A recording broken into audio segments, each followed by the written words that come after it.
आपसे आप बताइए, आप भी इनके समान ही वहाँ पर सर्विस में लग रहे हैं, आप इनसे कुछ समय पहले से लगे हुए हैं और सेम इसी प्रकार से आपको भी पेमेंट दिया जाता था। आपको भी किसी प्रकार की कोई फैसिलिटी, जो लेबर की फैसिलिटी होती है, कर्मचारी के लिए जो फैसिलिटी होती है सरकारी, उसका कोई इस्तेमाल नहीं होता था, है ना। और किस तरीके से आप सर्विस पर लगे, तो क्या क्या उन्होंने बोला था सर्विस के टाइम पे, वो बताइए, और किस तरीके से पेमेंट करते थे। जब मैं इंटरव्यू को गया था तो उन्होंने कहा था कि आप यहाँ जब तक ऑफिस चालू रहेगा तब तक आपको काम पे रखा जाएगा। ऐसा नहीं कि आपको सडनली निकाला जाएगा। आपके मन पे जब चाहे आप जितने दिन तक आप काम करते हो कर सकते। ठीक है। उसके बाद उन्होंने बाकी और भी स्टाफ लोग थे, लेकिन मेरे को और पीएफ मैंने उनको पूछा कि बाबा आपकी कंपनी में पीएफ है क्या फैसिलिटी। तो बोले नहीं, आप पीएफ फैसिलिटी आप लेते नहीं है। आप जब काम छोड़ोगे ना तो आपको एक अच्छा मुआवजा दिया जाएगा काम। मतलब आपको लेबर जो संवैधानिक नियमों के अनुसार जो प्रोविडेंट फंड्स वगैरह मिलना चाहिए था, जो फैसिलिटी मिलती है, होम अलाउंस वगैरह, सब हाउस अलाउंस, वो कुछ भी मतलब उन्होंने देने से मना कर दिया, बल्कि ये कहा कि हम बाद में जब आप छोड़ोगे तो आपको देंगे, आपको हिसाब देंगे। हाँ, तो ये चीज होने के बाद आपने वहां पर उस चीज को हामी भरी। मतलब उन्होंने एक नियम जो है, संवैधानिक नियम क्या कहता है कि अगर कहीं भी कोई भी सर्विस कर रहा है, या तो देखिए कॉन्ट्रैक्ट बेस पर होगा तो फिर वो उतने दिन के हिसाब से उतना दिन खत्म हो जाएगा, उतना कॉन्ट्रैक्ट वहां पर वो जो भी नियम है वो नियम खत्म किए जा सकते हैं। लेकिन जहां 6 महीने से बाद से ज्यादा टाइम होता है, वहां पर सारी फैसिलिटी मिलनी चाहिए। वो फैसिलिटी देने को आपको डायरेक्ट उसी टाइम उन्होंने मना कर दिया। आपकी क्या मजबूरी थी जो क्या कहते आपने उनकी बात को माना, क्योंकि वो जॉब नहीं था ना उस वक्त, तो मतलब वो दूसरी कंपनी का जॉब छुट्टी में डायरेक्ट उनके पास गया था। अच्छा, मतलब आपको जॉब की जरूरत थी और कहीं जॉब नहीं मिल रही थी, तो आपने सोचा कि चलिए ये जो है वो मिले। मतलब आपकी मजबूरी का फायदा उठाकर संवैधानिक नियमों का उल्लंघन करते हुए उन्होंने आपको सर्विस पर रखा। अच्छा, सर्विस पर रखा, जैसे कि सुनील जी ने बताया कि पेमेंट आपको कैसे देते थे ये, वो हमको कभी कैश में पेमेंट देते थे, कभी चेक पे देते थे। वो भी दूसरी कंपनी खोल के साई लीला करके, योगेश महाडिक के नाम पे, तो वो उनके अकाउंट से चेक हमको देते थे।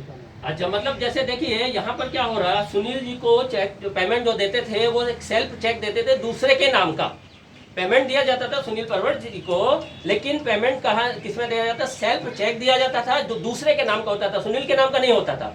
और यहाँ आपको आपके नाम का चेक दिया जाता था बैंक में, है ना, लेकिन कंपनी कौन सी थी, दूसरी कंपनी के द्वारा आपके अकाउंट में पैसा दिया जाता था। इस तरीके से मतलब इनका इस्तेमाल इनको आपको दिया जाता था। उसके अलावा भी आपके द्वारा आपसे कुछ चेकों पर उन्होंने आपका एक अकाउंट खोला और कुछ चेकों पर साइन करवाए थे, ये क्या है? जब मैं काम पे रहा तो उन्होंने दूसरे बैंक में उनका मेरे नाम बोलिए, जोर से बोलिए। हाँ। बैंक में खाता खोला और उन्होंने ट्रांजैक्शन करते रहे। सिर्फ मेरे को एज ए सिग्नेचर चेक पे साइन लेते थे। नहीं, आप देखिए, आपका खाता खुलवाया किसने खुलवाया? कंपनी की तरफ से। कंपनी ने आपका खाता किसी बैंक में ले जाके खुलवाया, तो वहाँ पर नॉमिनी, वहाँ पर आपकी गारंटी किसी ने दी होगी, तो वो गारंटी किसने दी? उनके किसी पहचान वाले ने। तो इस तरीके से आपका बैंक में खाता खुला, बराबर। उसके बाद जो बैंक में खाता खुला तो आपने चेकबुक वगैरह ली? नहीं, वो आपको चेकबुक नहीं दी गई? चेकबुक नहीं, पासबुक नहीं, सब कंपनी के। नहीं तो कंपनी किसके?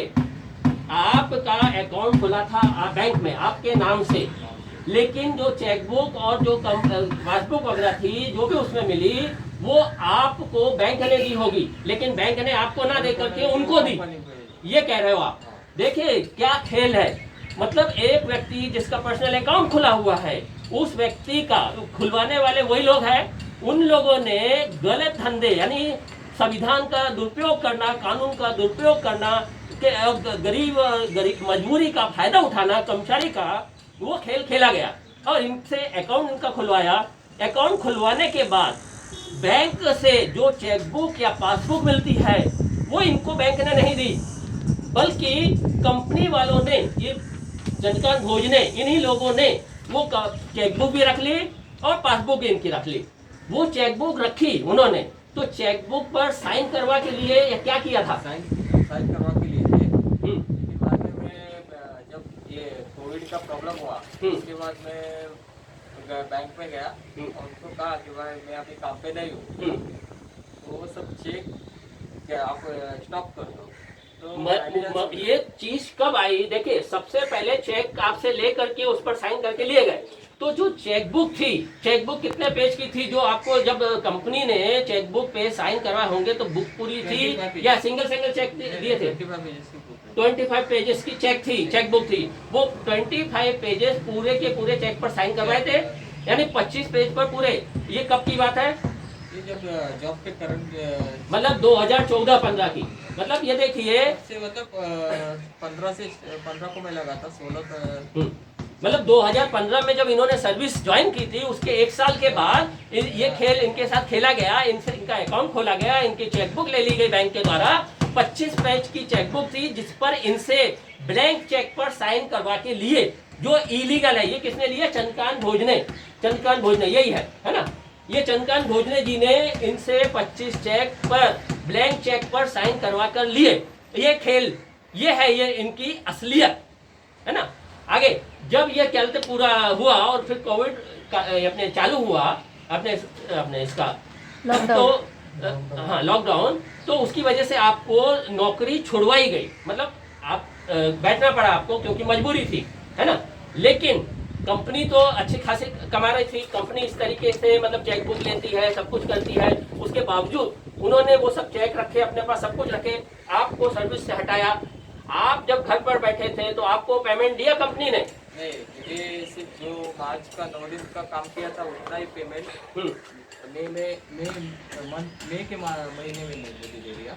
अच्छा, मतलब जो 9 मार्च तक आप लोगों ने काम किया, नहीं 9 दिन काम किया, 19 मार्च तक, और 10 तारीख से पेमेंट होता था, तो 9 दिन का पेमेंट आपको खाली वो दिया गया। वो भी मई महीने में दिया, वो भी मई महीने में दिया। मतलब 9 दिन का पेमेंट जो खाली इन्होंने जो काम किया उतना ही पेमेंट दिया गया। मतलब 4-5 साल से कर रहे हैं, एकदम से धक्के देके बाहर निकाला, जबकि सरकार ने कहा था कि किसी को बाहर नहीं निकलना है, उनको पेमेंट देते रहना है ताकि उनके घर के खर्चे चलते रहे। इनको बाहर तो निकाला ही, 9 दिन का पेमेंट दिया, इसके बाद तो कोई पेमेंट नहीं दिया गया।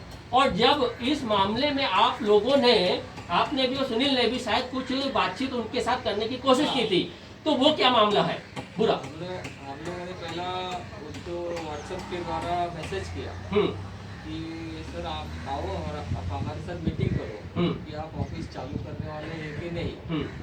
कुछ तो सोल्यूशन निकलेगा ना, सबको बोला और एक मीटिंग करवा दी।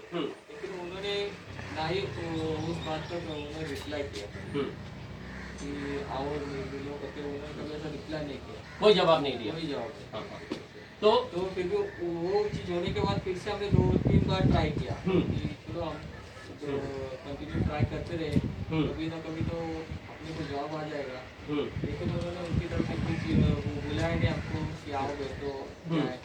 अगर वो बुला देते वो तो बात निकलती थी कि बाबा ऑफिस चालू करने वाले हैं कि नहीं, या ऑफिस बंद कर रहे हैं। ठीक है, कोविड की वजह से प्रॉब्लम हुआ, लेकिन उन्होंने उतना तो बोलना चाहिए था कि आपका अभी आपका ऑफिस बंद कर रहे हैं तो हम आपका हिसाब या कुछ जो भी हो वो बाद में करेंगे।